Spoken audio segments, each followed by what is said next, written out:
tubali twagala tugambe. Yes man. Lugendo ro tandika otyo kuyimba, oyimbira wa music omusanzo otya botyo. Kati amanya ga matufu Boy King gwani. Bambito Bonga Charles. Yes. Misome jange jonna. All my studies I studied in Kampala. But I'm based in northern Uganda. Inva Chitigumu, ni musajja wa Chitigumu. Nasomera Kampala.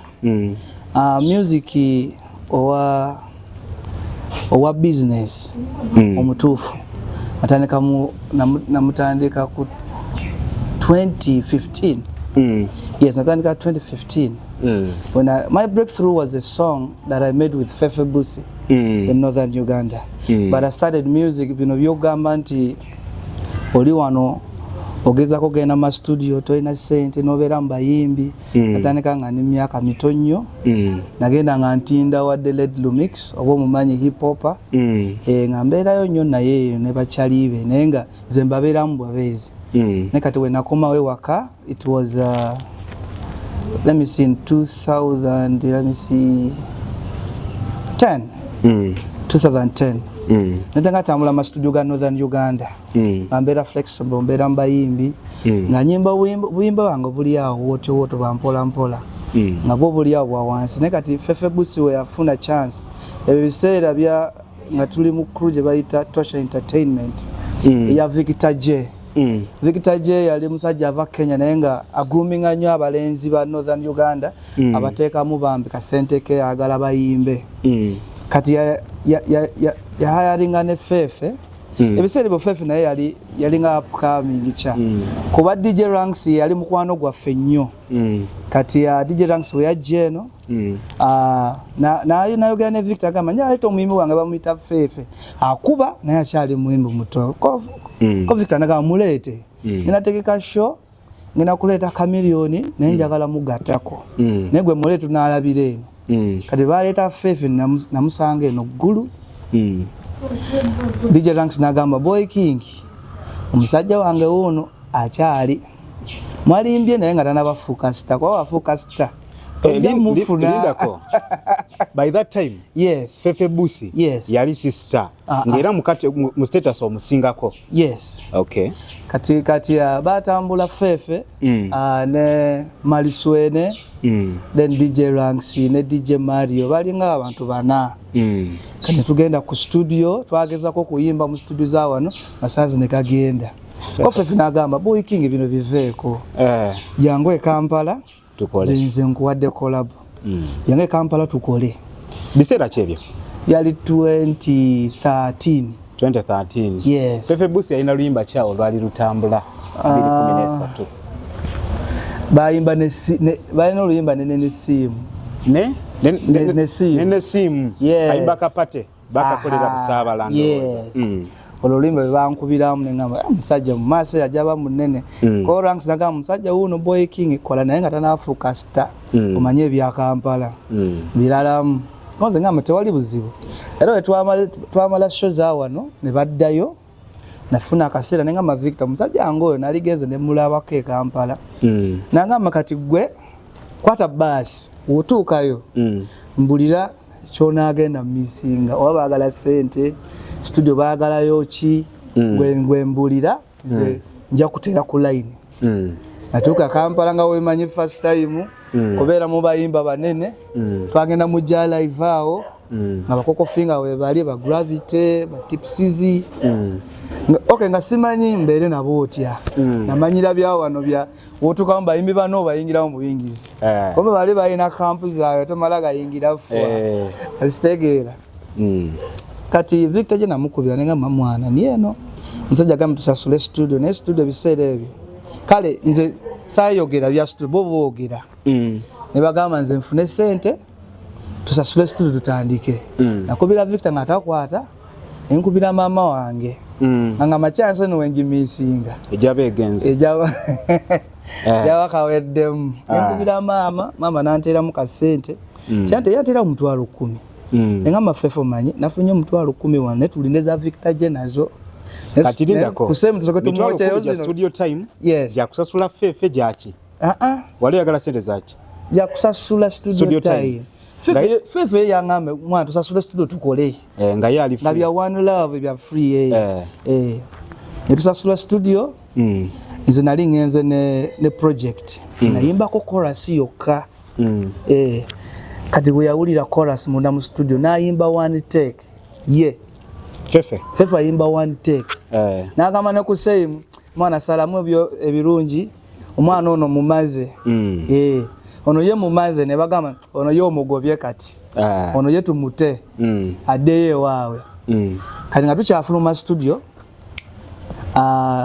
Victor Jena ateka kaka sente. Nempita ranks nga musajja una tadeo kasana nga tuziwe producer. Kati wefuna transport yokole ki? Odeyo. Kuba kati fe wantu genda guba bilala. Konze ngwaye kankole ki? Kantawanyike. Nenkoma nembera no one week. Bisede bali babandinga nyimba ku CD nga balumaze. Yali bya flash wakusindikira wa. Kati bambandinga ne batera ku Homeland basi baita Homeland. Ne baluteka ku bus nga package. Nendu chimano ku office. Watwasoka lukuba woti. Andi wantu wali ne krunga nene. Tosha Entertainment nga ye crew nene singa mu Northern Uganda. Kalimba balukuba ne bagamba toyimbye mu olucholi nunatambula. Numbers olimba is not music is not about what language. The song will move ostegera. Ko boss wangu nagamba oganye teka mu lucholi naye you've spoiled my money, man. Because here we want to promote Luo. Oli mucholi nayimba mu lucholi. Ato yimba Luganda. Ato inze nayimba mu Luzungu fefe nayimba mu Luganda. Nagamba yimbe mu Luzungu omusajja ayimbye mu Luganda kati. Chimininga ki. Ningamba katomanyi. Mulimba tulute wote tulabe kinavaayo. Ositegeera. Kati twato oluyimba.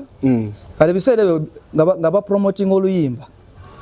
Bakwata enyimba nga 10 oba 2 z'abaana nga bawereza ku radio kanezanga ne baziteekako ne fefe kati bateekako just 1 week nga le balonda radio gye londa kuba olulwo ne fefe baluyita batyo olimba bayita searching for love yes okay ku semi yalukolako kati nga buli 1 week after every 1 week ekitegeeza gwe olimba bagata ne ku top 20 yokka nga tetulina sente tusasulidde kati ekitegeeza gwe olimba lwe wasooka okuba lwe lwakuyisaawo yes Ruasoka, your first time song? No, my songs were there.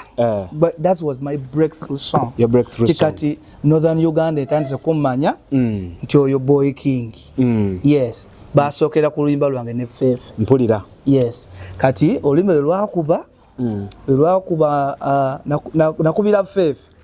Ne mungamba, fefe, omanyi nti oluyimba lwaffe lukuba n'agamba olimba.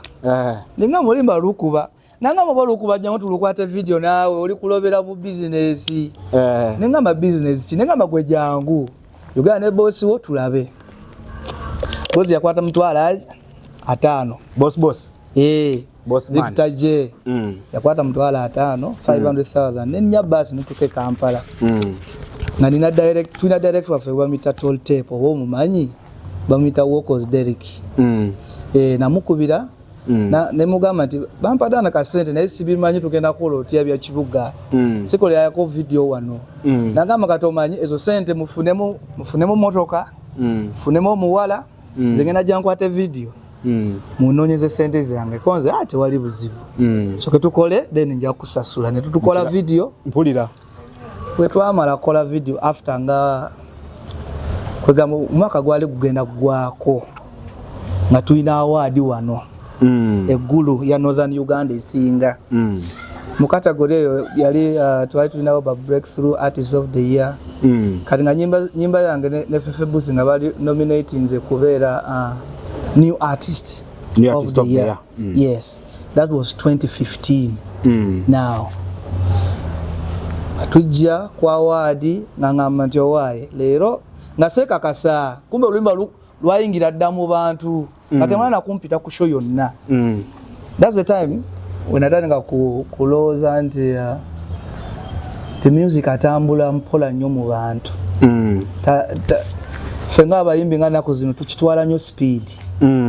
Kwa biseera ebyo naloza nti music abantu bamumanyi kumba music abantu bamumanyi.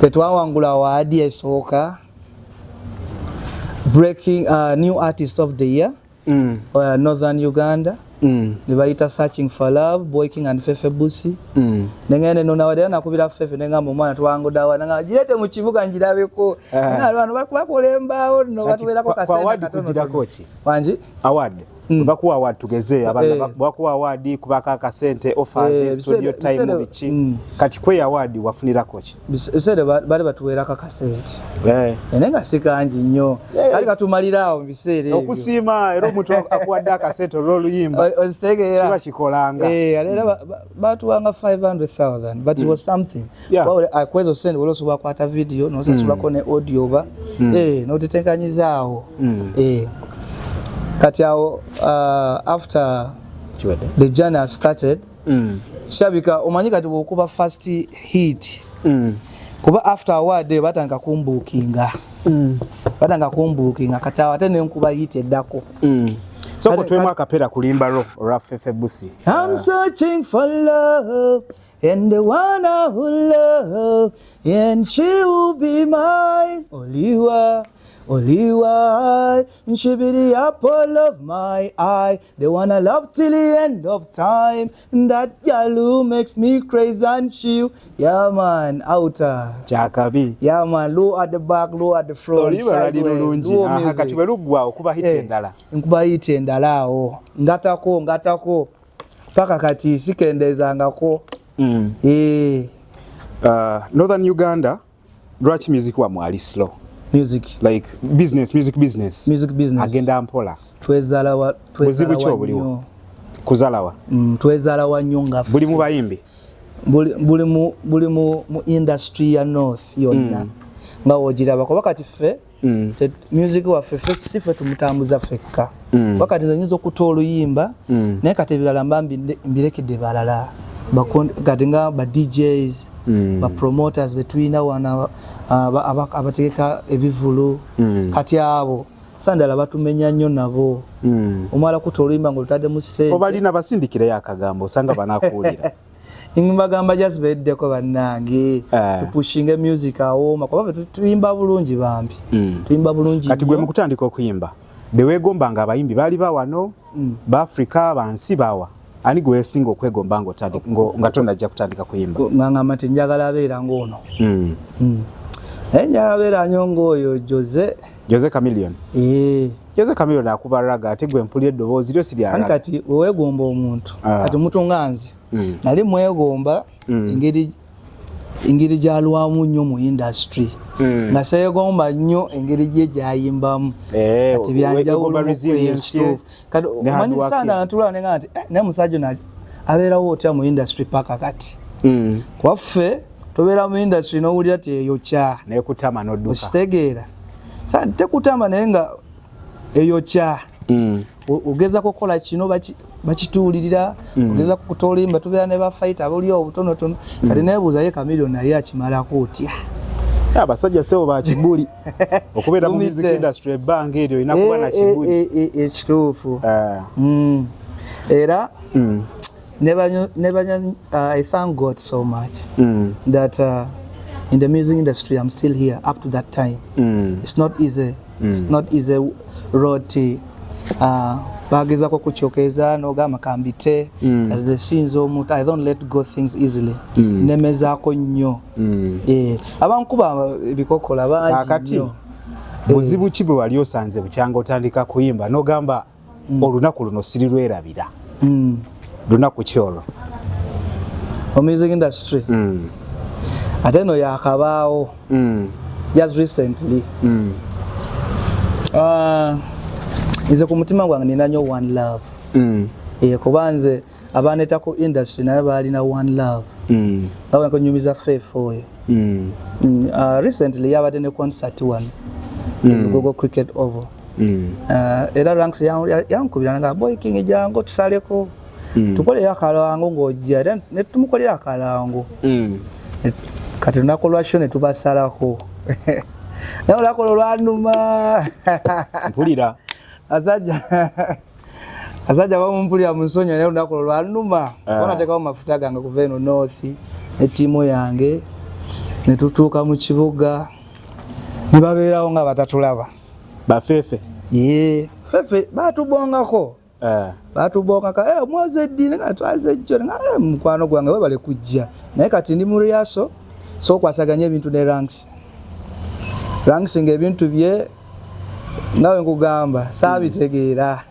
era saayimba era nakumona bakulagezalawo siitazalawo kuba kati bakuzalawa lwaki olowooza bakuzalawa ize siitazalawo nze nakitwala nti balooza engeri gye bandekamu biseera biri nkyaliwo otyo obutamanya nze mbuyita obutamanya abayimbi balina oba professional mbuyita butamanya bwaba akuyise anyway kati naye ng'ogamba Fefe Busi yakikola ekyo nze nali mugenyi we so n'atakulabawo teyandabirira ng'omugenyi we era kirungi natuuka ne mubeererawo ne mbeerawo ne bataano baawo naye yakuwa time n'oyimba ku show nagamba saayimba tewayimba baateekawo bubeerabeera gawo bimanyi bye mu kibuga alindako Fefe Busi akuyita ku show ye otuukawo asooka akulaga ezzalawo ne time yennyini ku stage n'atakuwa yampa ranks ankwasaganya ranks akola ngani ranks ali DJ we DJ ranks ali DJ we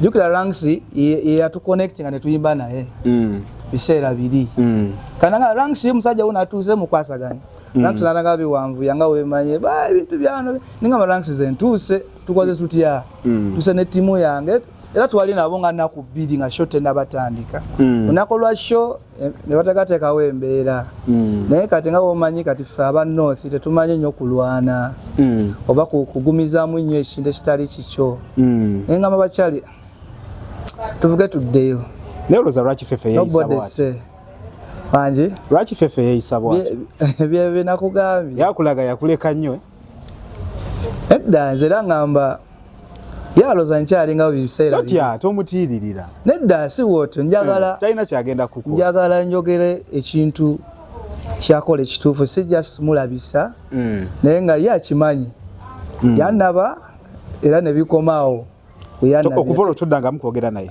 nedda ogamba eno show eyakabawo recently yes olugogo yes weyakulagiririrako obwere era twali mu studio twabeerawo nabo ne bakyali ba DJ manya producer Di Mario bade ne Di Mario era nawulire Di Mario yalese team yalese production ewa badde akolera natandika ka studio ke naye nze just ngamba tubeere bumu kati ffe olaba kati nze nga ngenze kuwagira ko kyali wange nteka mu mafuta gange nteka mu time timo yange atenga yakuse ostegeera tenga yampise na tukola yakalango ejango tuwagire ku show ne tutuuka nonaga nti fengawe ebyawano nga biwanvu nnyo tuli busy nze ngamba just tuterezemo sobola waliwo akabuuzo batera nnyo tubuuza ffe kiki ekibagaana okusala eri the other side Kampala mukubireyo byebyo tikati ffe tuteekamu nnyo amaanyi naye tokimanyi Fefe mbadde simumanyi mu mbeera ezo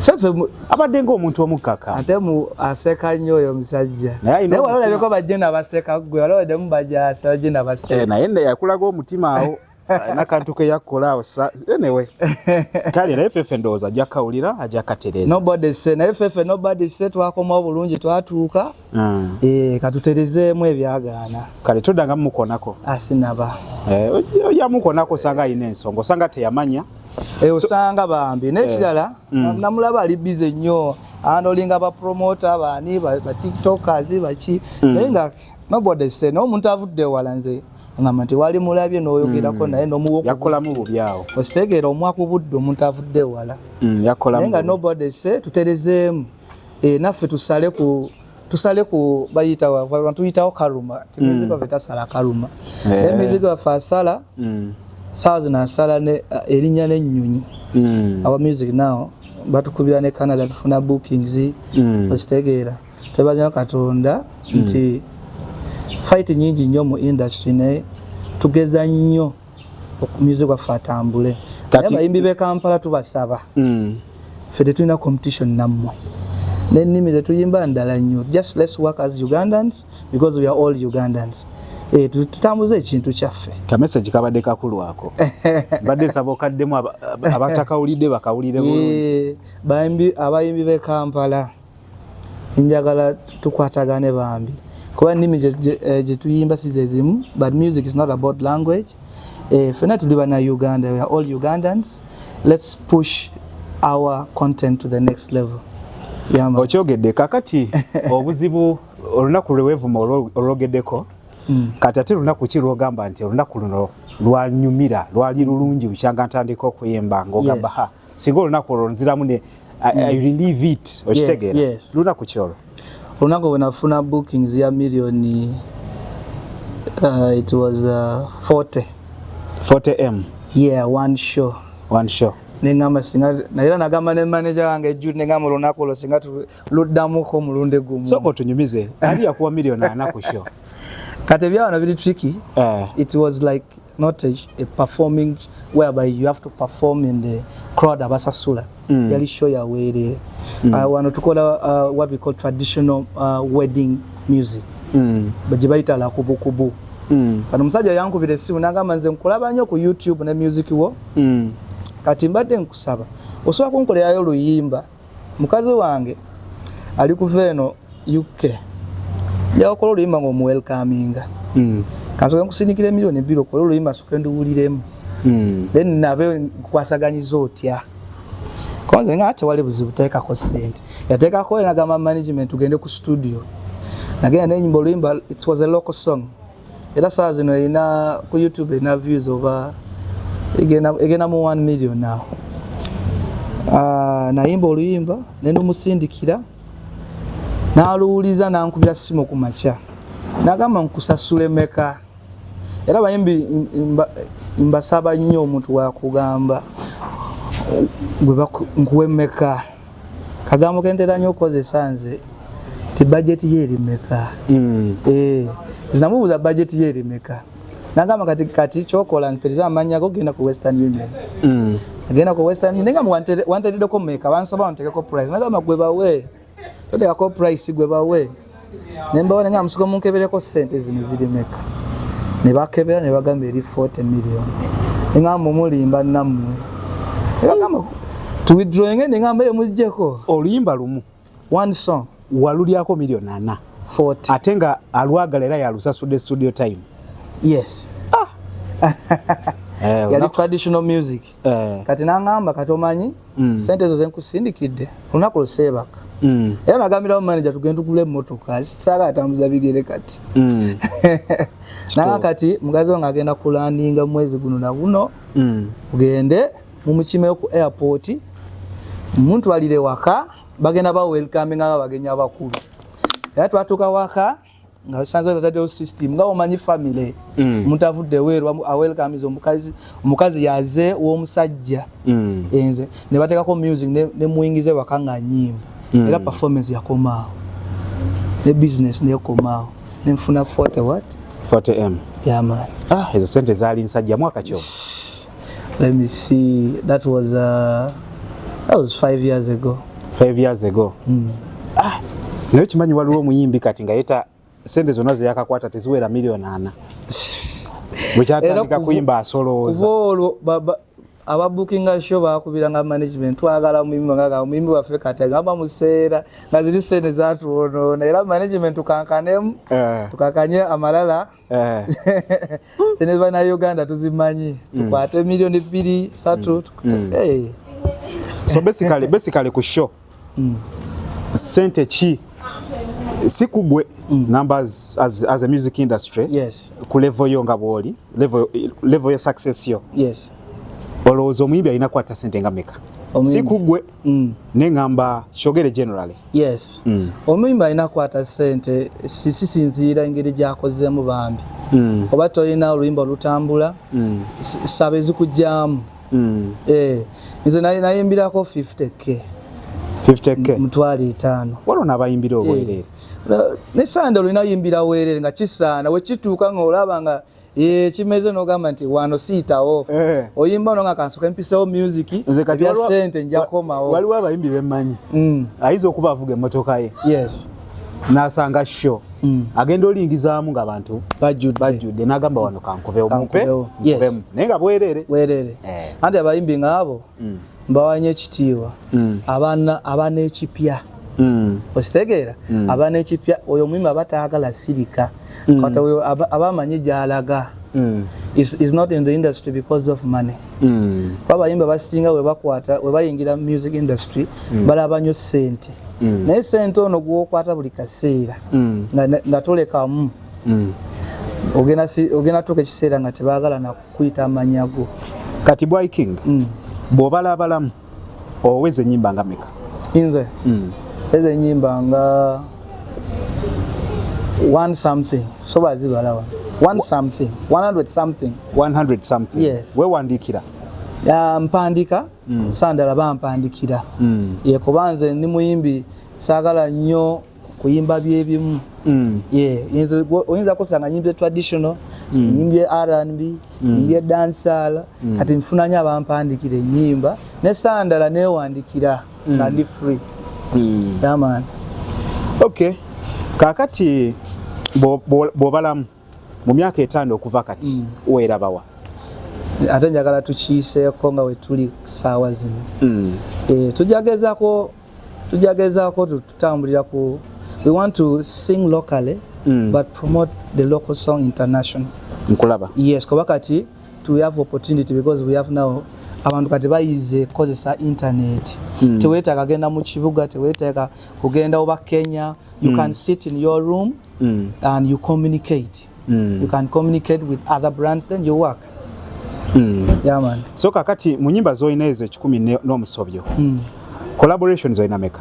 Collaboration nyingi so wazawulamu kwabo bonna bewali collaborate nze nabo omanyi collaboration ebanga mutual bagita batya symbiotic relationship mwefunamu buli muyimbi ajja oleta kino ne mwefunamu muyimbi kigwali okoze naye mwezo collaboration zo nogamba ono muyimbi yangattako Fefebusi yangattako nnyo naye kale bambi ayinza batakimanyi kwawe twamala yimba nanta naye yangattako nnyo era large upon yourself you one true rasta you kickstart the business big up.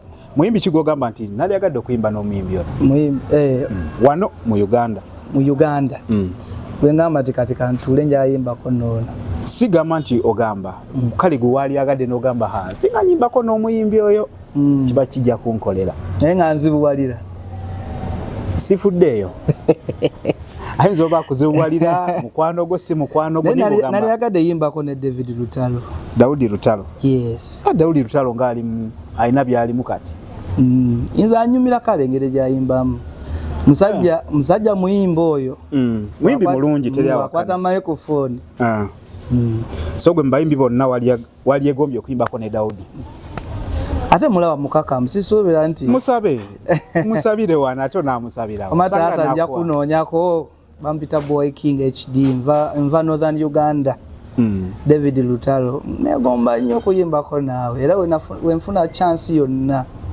nja kusaba nga nkulabyeko bambi nera nkusabye wano ku kamera era wonna abako toneesamba Daudi omusajja huyo mu collaboration akusabidde mu bantu so kati Boy King oli mu federation inze injirimu injirimu naye tebankubirangako meeting tebampita baba wa sente mwewole milioni 10 mpadde sente newole naye abasajja tebasaba sente wewole sente ati ebintu ebyo bintabula nnyo oyino savingayo zo savingayo bazikubisamu emirundi ebyo bintu byantabula nnyo mwana bakuwadde sente wewole wewandiise oli memba omaze okwewandisa ne bakusaba sente ate wewole sente muntegera yange bintabulamuko nnyo ate ne basajja wano tebakubira simu nga waliwo ebirungi tebakubira era wekanga bali mu kibuga wekanze begabide sente n'ogamba nze atali mu industry baba wa bilioni ne bilioni za sente tetuziraba temuzirabanga Era twagenda mu kibuga ne bagamba onavudde Northern Uganda ngamba bano balina ssente bano babeera ne sale musale naye omusajja tetulina na ssente tuzira bannange era tubasaba bannange ebintu ebyo